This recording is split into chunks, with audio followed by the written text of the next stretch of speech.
Hey everyone, and welcome back to the channel. If you don't know who I am, my name is Summer. I am a real estate agent located in Casper, Wyoming, and I help individuals and families like you every day relocate here to Casper. Now, this week's video is actually going to be about the 3 things that you need to consider before moving to Casper. And I wanted to put this video together because I think there's a lot of questions about what's important when moving to Casper. And honestly, a lot of it comes down to personal preference. But I think if we can dial in what the drivers are in you coming here, what your personal style is, and what's important to you, we can help get a better idea of how to really hone in on your home search once you have decided that Casper is for you, if Casper is for you, right? So with that being said, let's just dive right into 3 things that you need to consider before moving to Casper. And the first item that you need to consider before moving to Casper is, what is your driving factor to Casper? Is it maybe a family situation? You need to be closer to parents or to other relatives. Is it possibly a job offer? That's typically the one that I see the most, is people are moving here for work.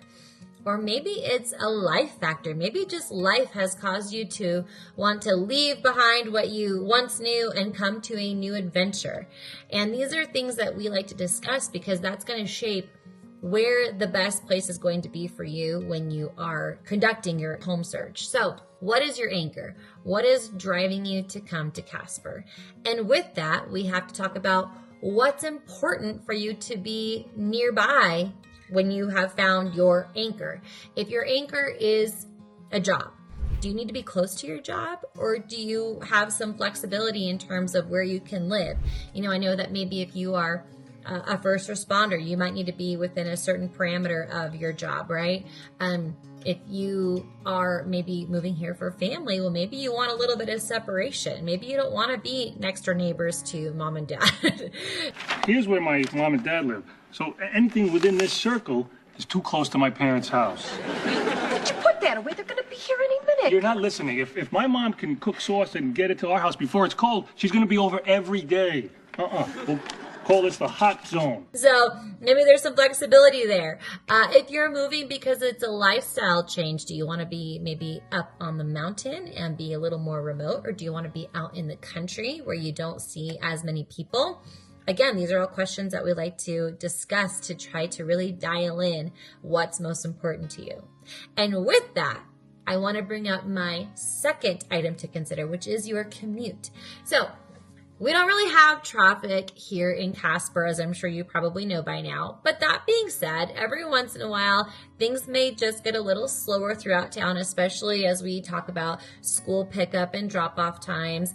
Obviously, people are commuting in the morning, commuting to go to work. But again, really, we don't have traffic throughout Casper.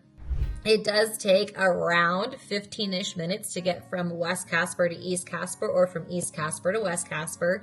And we do also have I-25, which is the major thoroughfare connecting, east to west and west to East Casper.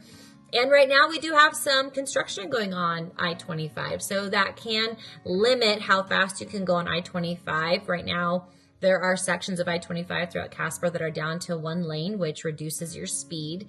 And depending on where you are choosing to get onto I-25, the on-ramps may back up a little bit, especially if you're getting on I-25 in one of those areas where it's restricted down to 1 lane. So I have seen some traffic back up, but I'm talking like 4 or 5 cars. And again, it's not like it's a ton of people driving on our interstate.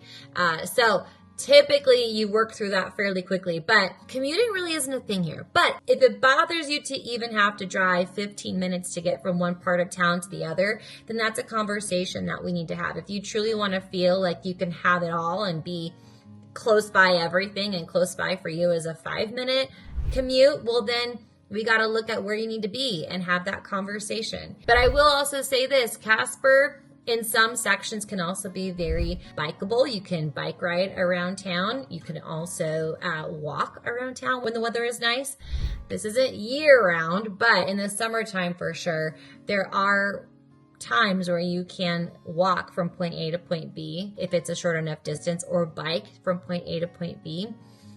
We do have some public transportation that you can utilize as well. I would say that that would not be preferred as your daily way to get around, but if you're in a pinch, we do have public transportation. We do have ride share as well. So we have Lyft and I believe Uber. So we have options when it comes to transportation. But in terms of your overall commute, that's going to depend on where you need to be anchored. And that brings me to my final and third point. All right, number 3, which is your style. What is your style? Do you want to live in a polished, new construction, modern home? Or do you want to be out in the country, away from people, in maybe an older home that has some charm? Or do you want to be in downtown Casper, where you have maybe more like a craftsman style home, or a bungalow or a cottage? Or do you want to be maybe near the mountain? And all of these different styles that you may want to embrace come with other things to consider. Obviously, new construction is going to be probably more expensive than a existing home, maybe out in the country. But that being said, if you are looking at homes that have acreage, we're not giving those homes away for free either. So keep in mind that those can get pricey too, depending on what amenities that home may have.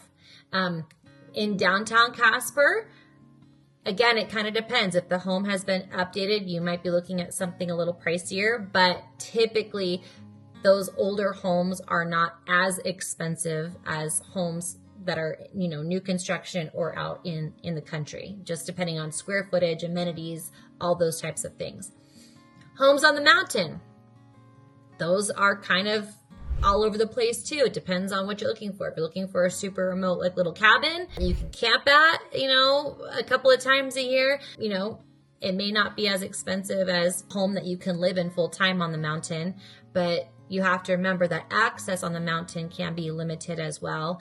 And so you have to kind of factor that in if you are going to be working, and this is not maybe a retirement home. So these are all things, by the way, that we go over on a Zoom call. When you call me, I will encourage you to book a Zoom call where we can meet face to face, right? And we can have these discussions about what's most important to you, what's driving you here, is commuting a concern, what is the max time or distance you want to be from certain things. And I think that these are just really important to help shape what your move is going to look like and to help get you here better prepared and meeting your needs as a family or as an individual for what's important to you. And with that, I want to also share that I do have a relocation guide that you can download below at the link that I have posted in the video description. That gives you a little more information about what living in Casper is like. I have a lot of information there about stats on Casper, different amenities that we have, shopping, all of that. The relocation guide is also really great if you are planning a discovery trip out. If you've never been to Casper, that relocation guide can be super helpful in helping you plan your trip and visiting certain attractions that we have here, museums, our river trails and whatnot. So don't be a stranger. Download the guide if you're interested in learning more about Casper. And if you are thinking about moving here, don't hesitate to give me a call or send me an email or send me a text message. The number and email below, that's me. You're going to get me. I answer all of those inquiries, whether it's through, phone, text, email. So don't be a stranger. I would love to help you. This is what I do every day, and it is truly an honor to be able to serve all the clients that I get to work with. So with that being said, please take care, and I will see you in the next one.